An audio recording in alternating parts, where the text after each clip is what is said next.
Pra gente foi muito legal criar um universo que brinca com o suspense erótico, porque a gente acha que dialoga muito com o que a gente passa no Brasil hoje, assim. A gente tá cometendo um crime, então. Eu acho que depois do Tinta Bruta, a gente ficou muito feliz com o resultado que a gente teve, e o Tinta Bruta ele é um filme bem realista, naturalista, mais pesado, a gente queria brincar um pouco com o gênero.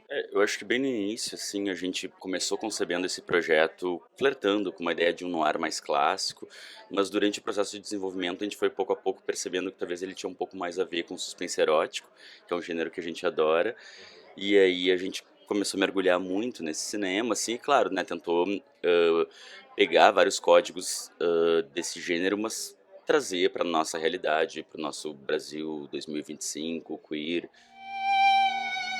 Meu nome é Matias, eu tenho 23 anos.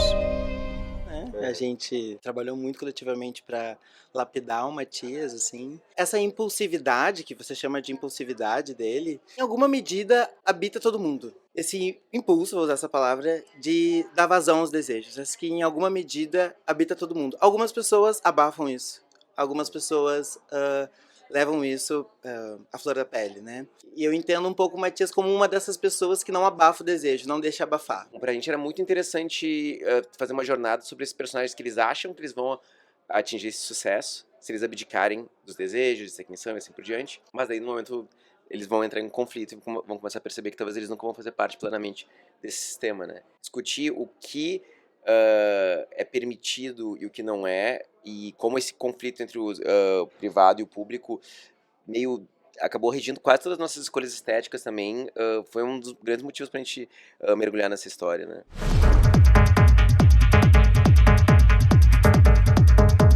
A gente foi muito brincando visualmente e criando esse personagem com uma ideia de que ele realmente ele ama né, os holofotes num certo sentido, né? Ele procura eles, né? Tem esse estereótipo, não sei se é estereótipo, mas tem essa imagem de que todos os atores adoram chamar atenção e são super extrovertidos e que não é necessariamente verdade.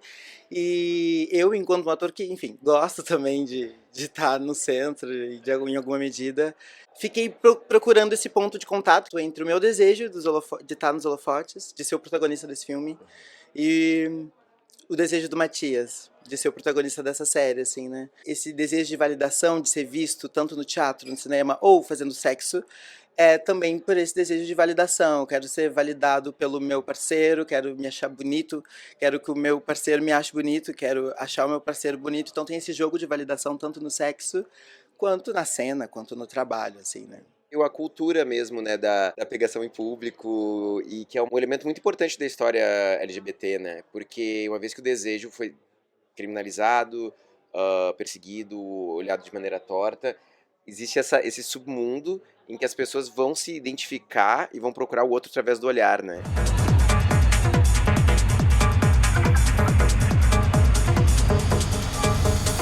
Erotismo de forma geral, sexo, são elementos que estão presentes no nosso cinema. É bem interessante, né? Esse filme, ele é menos explícito do que o Tinta Bruta, mas ele é um filme que tem mais cenas de sexo que o Tinta Bruta. Porque o sexo nesse filme não é sobre o ato, apesar do nome, né? Ele não é sobre estar presenciando o ato em si, mas é a tensão, o tensionamento do ato no espaço público. E também tem uma coisa que eu acho que o Tinta Bruta, ele era muito apegado, assim, a uma ideia de um naturalismo, assim, né? Então, mesmo as cenas de sexo ali, era algo que a gente tentava que elas comunicassem o máximo, assim, de uma veracidade, daí acho que talvez o explícito também entrava mais nessa direção.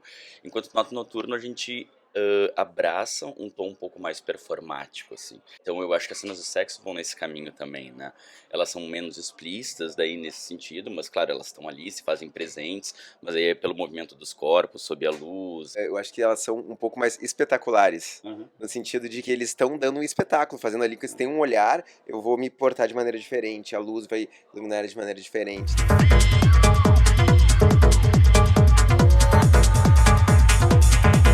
Eu acho que esse filme faz um movimento humano, simples, de botar um personagem negro, central, que erra, acerta, trapassa, é trapaceado. Isso pra mim, né, enquanto estudante do tema, enquanto ator negro, eu acho que é o ponto mais alto disso, assim, quando é isso, assim, uma figura negra ela é completamente humanizada. O filme mostra uma coisa que existe realmente, assim, né, que muitos papéis são visados, são idealizados para pessoas brancas que têm um certo perfil, e talvez um perfil que não seja físico, mas que seja intelectual, e que por N motivos pessoas negras não alcançam essa intelectualidade ou alcançam de uma outra maneira. O que o Matias faz ali de, não, eu vou, e não literalmente chuta a porta, mas entra no teste e aperta a mão, é um pouco o que eu venho fazendo há um bom tempo, assim, sendo sincero para vocês. Então, eu fico muito feliz de encontrar um personagem que também é ator, mas que em alguma medida é muito diferente de mim, mas que é o ponto central de um projeto que revela aquilo que eu acredito pro mundo. Tu não é daqui, né? Tu faz muito isso? Prefiro conhecer alguém em festa, mas é bom variar. Eu acho que a gente vive um momento que ele é muito rico para suspense erótico e thrillers de forma geral, assim, por vários motivos, né? A gente vê as instituições políticas corroendo, muito pela influência da iniciativa privada. Isso é um tema muito recorrente em vários dos noirs e dos thrillers, né, clássicos. Criminalização e perseguição do desejo e de questões sexuais e de gênero também. Vocês comentavam agora que vai ter uma nova onda de slashers acontecendo. Porque, de novo, é uma perseguição ao desejo, à ideia de interação que não seja econômica, né, entre as pessoas. Acho que também, porque no final, sempre esse é o ponto central, assim. Eu acho que é um tipo de história que eu acho maravilhosa, porque ela é fabular, mas é isso, se a gente para pra analisar, não, mas espera um pouquinho, todas as coisas que acontecem, a gente tá vendo de uma maneira encenada, de uma maneira fabular. Mas é isso, né? Violência política ocorre o tempo todo, né? Nos Estados Unidos aconteceu agora, no Brasil aconteceu a obsessão na ideia de procurar saber sobre a vida do outro, perseguição de grupos específicos, elas estão acontecendo o tempo todo, né? A diferença é que esse gênero e o nosso filme tentam criar uma ideia de espetáculo sobre isso, né? Até tem alguns momentos um pouco de leveza, e isso não tira a seriedade dele, mas torna talvez a experiência, às vezes até a absorção desses temas que a gente está trabalhando mais prazerosa, assim, né? E pra gente foi muito gostoso poder trabalhar dentro dessa lógica. Uau! Muito legal. Muito obrigado.